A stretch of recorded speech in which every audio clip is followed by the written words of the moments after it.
Welcome back to the Home Stretch podcast. Today's episode is going to follow along a little bit from what I was talking about last week, and which was all about meditation if you haven't heard last week's episode.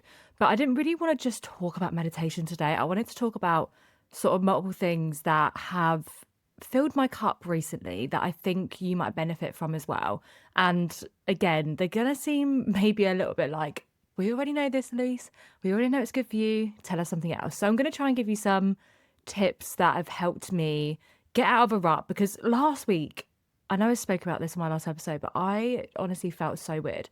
And I've gone into this week with like a lease of life and just an energy of doing and wanting and becoming and I just feel energized again, if that kind of makes sense. Whereas last week I felt really down. I felt my energy was super low. I was getting easily frustrated and annoyed and, probably taking it out on people closest to me and not generally talking about my feelings. And I think that is such a underestimated like feeling of getting out your feelings, if that kind of makes sense. Like I don't know, it gets a lot off your chest. It's sort of like journaling, right? Journaling helped me so much. Like I usually journal every single morning and it helps me just get all my thoughts and feelings down on pen and paper.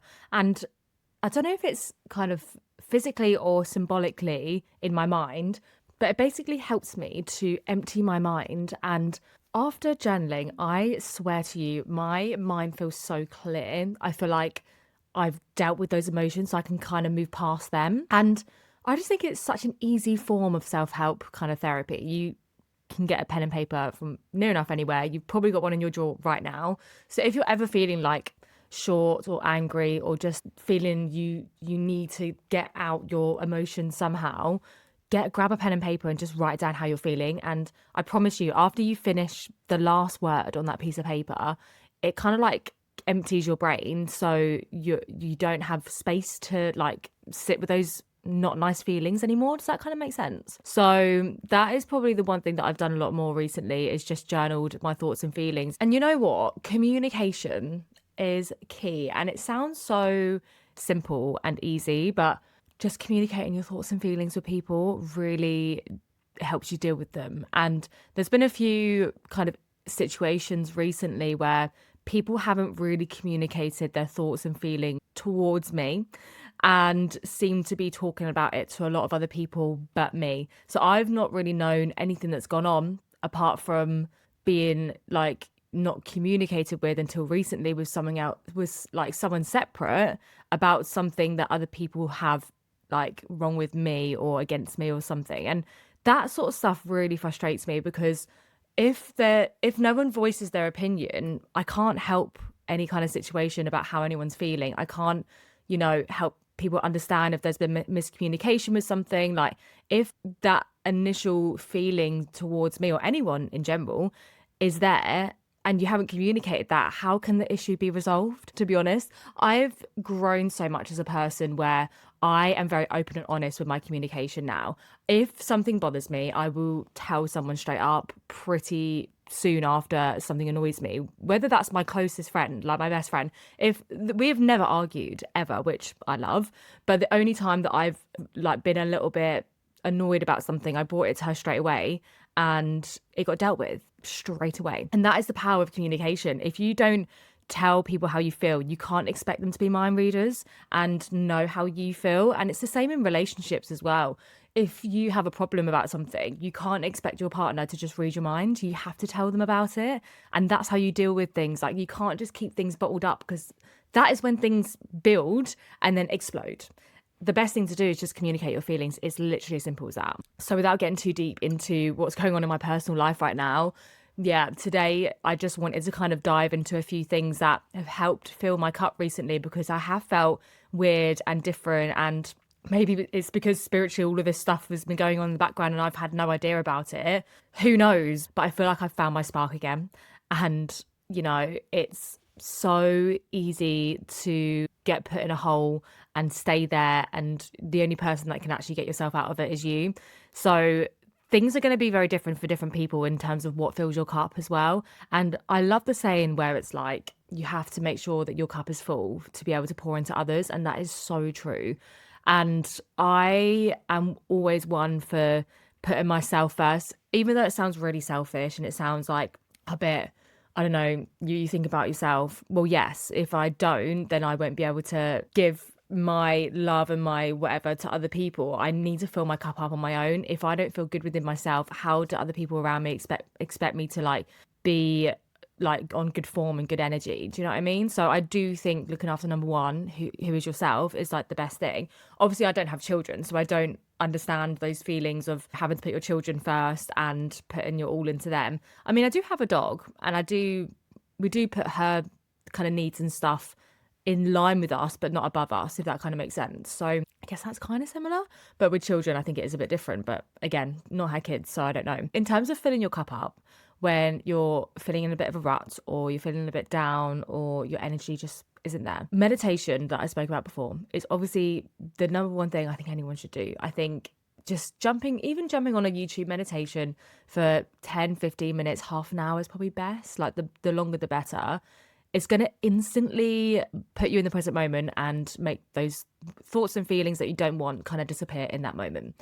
And it makes you feel so much better throughout the day. I'm telling you that now for a fact. Go do a meditation now, come back and tell me how you feel. That's what I'm saying. But other than meditation, other things that I've been doing this week is getting more fresh air, actually taking myself out for a walk and getting some steps in and actually breathing the air. And I don't actually really listen to podcasts or listen to music when I go for a walk on my own. I feel like I like to be in the present moment by actually taking in my surroundings, and I think that helps a lot. So getting fresh air is like one of the best things you can do. And I did it a lot when I was obviously going through the house buying process and there was a lot of delays and issues. I was taking myself out for a walk all the time, and that helped me loads too. So going for a walk really does help clear my mind. So it might help you as well.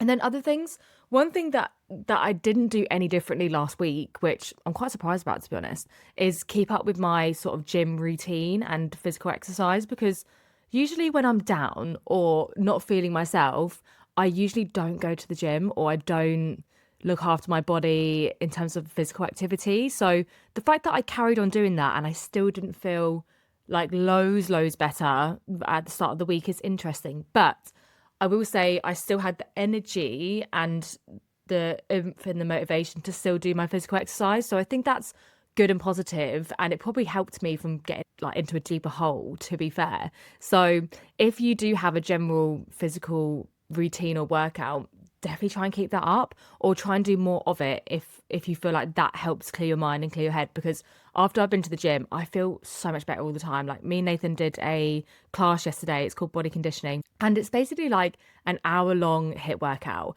and we were sweating. And it's an evening class, right? So you get back and you have a shower and you're in bed, but it's like 9:30 at this point. So we generally have dinner a bit earlier just so it like settles in our stomach before we're jumping around and stuff. But after that class, I feel so incredible because my body is working really hard and I'm like sweating like crazy amounts.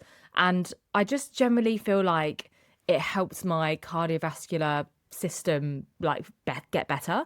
And I will just caveat as well, I haven't vaped or smoked, and I used to be a profound vapor and smoker, for 3 months now. So that is helping a lot in terms of my anxiety and overthinking and things like that. Because I think when you're that obsessed about something, you can't stop thinking about it. I remember when I used to vape, it was actually worse than when I was a smoker, but you're constantly thinking about the vape. Like, where's the vape? You wake up, where's the vape? And if the vape's not charged, it was a whole ordeal. Like, don't come near me and don't speak to me. But now that I don't need nicotine in my waking life, which is weird because I haven't been able to say that since I was like young, it's definitely helped open my eyes to calming my thoughts and and actually becoming aware of my thoughts a bit more. I feel like when you're a smoker or a vapor or any kind of addiction, to be honest, your mind goes to that addiction quite often. And that could be food, that could be physical exercise, it could be line dancing, it could literally be anything. And I would say that I have quite an addictive personality where when I find something I like or love, I will stick to that for a long time and I will put my all into it for quite a while. And then generally I might lose interest and might do something else. But in terms of nicotine, I've obviously been smoking for a long time and vaping. I was kind of doing a bit of both, and then I tried stopping the vape and then I went back to smoking. That was not good. And then I was going on to patches. So I was still using nicotine and having nicotine in my body where that was the drug that was like I was addicted to. So now that I haven't had any nicotine, I think I stopped using patches the 1st of January this year because I thought New Year. It wasn't even planned either. You know, when people plan like a New Year's resolution, I just thought I don't fancy it. So I'm just not going to have it anymore. And I just stopped. And then my brain started going to like, what am I having for dinner? Or what food am I going to enjoy next? So it's weird that your brain goes to what feels good and what makes you excited about things. So like I was thinking about food in a different way, which was really interesting. That's never happened to me before. And because that was happening, I was thinking to myself, well, I obviously want to go to the gym a lot more and make sure that I'm not eating or snacking more than I would usually because I was having the nicotine that was like curbing the cravings. Does that kind of make sense? So I feel like I was exercising more and walking more. But in general, that whole ordeal of like stopping nicotine totally really helped shift my focus onto my thoughts and my awareness. And that's why meditation, when that comes into it, and which I've been doing a lot more of, it helps so much. Your brain, when you're addicted to nicotine, it just thinks of nicotine all the time. And when you calm that little voice, when it's like, when am I next having this patch, or when am I next having like this cigarette or this vape, you generally start honing in on other things that actually mean a lot to you in terms of your thoughts and feelings and stuff. So yeah, that's been really eye-opening but amazing, and I've never felt better. Like my respiratory system and my thought process and my like I will admit that the first couple of weeks I was so tired, and I think it's because my body was getting used to not having any nicotine in it, and the nicotine was kind of it's a stimulant, right? So my body was used to having a stimulant at 5 o'clock in the morning when I would wake up and have a vape because I was starting my day at 5. So I had to get used to not having to rely on the nicotine for the energy in the morning, which was a massive wake up call, by the way. If you're like vaping or smoking right now, or nicotine is somewhere in your like, I don't know, with patches and stuff like that, you will be surprised about how much energy it actually takes to do normal things in the morning if you were that addicted to it like I was, because I was so addicted to it, like it's not even funny. But anyways, enough going on a tangent with nicotine. The best advice I can give for that is you will only be ready when you're ready. There will be people around you all the time that say you shouldn't be doing that, like you need to quit that soon, and you know, have you thought about quitting soon, blah blah blah. You will be the person to do that, not other people. Like my dad told me all my life to not smoke, and I still did, and that's my dad. So I didn't listen to him. I only stopped on my own accord. You will eventually get to a point where you'll look at yourself and you'll just think, that's not for me anymore. And I even saw a video of myself the other day, and I think me and my friend Charlie was in Dubai, and it was a video of us like at this kind of party, and I was smoking, and it made me feel sick. And that's the first time ever that I've looked back at myself smoking and thought that's like not nice. So it is interesting going through different stages of your life, from smoking, vaping, and then not doing it anymore at all, and having to kind of, I don't know, readjust.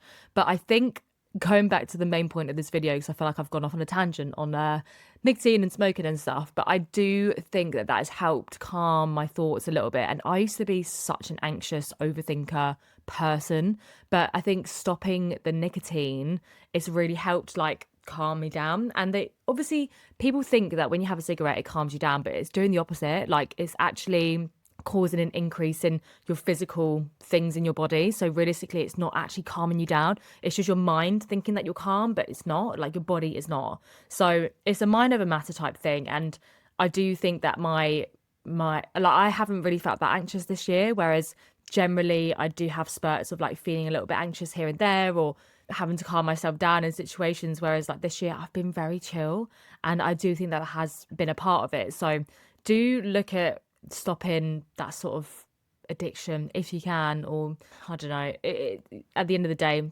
you're going to do your own thing, and you only want to stop when you're ready to stop. So yeah, it's just one of those things. Other things that have filled my cup as well is just taking myself out on solo dates. I took myself out on a solo coffee date the other day and it was so nice. I just brought my laptop with me and it was really annoying because the internet wasn't really working properly. So I was a bit like, but it was still nice that I've kind of put myself out my comfort zone a little bit and I still sat with myself and sat with my own thoughts. It definitely helped me focus a lot. And I think that's something I'm going to go do today. I think I'm going to nip to a coffee shop and I enjoy it. I feel like I really hone in and I really get laser focused when I'm in a coffee shop on my own. Stick my headphones in, I grab like a local coffee. I love it.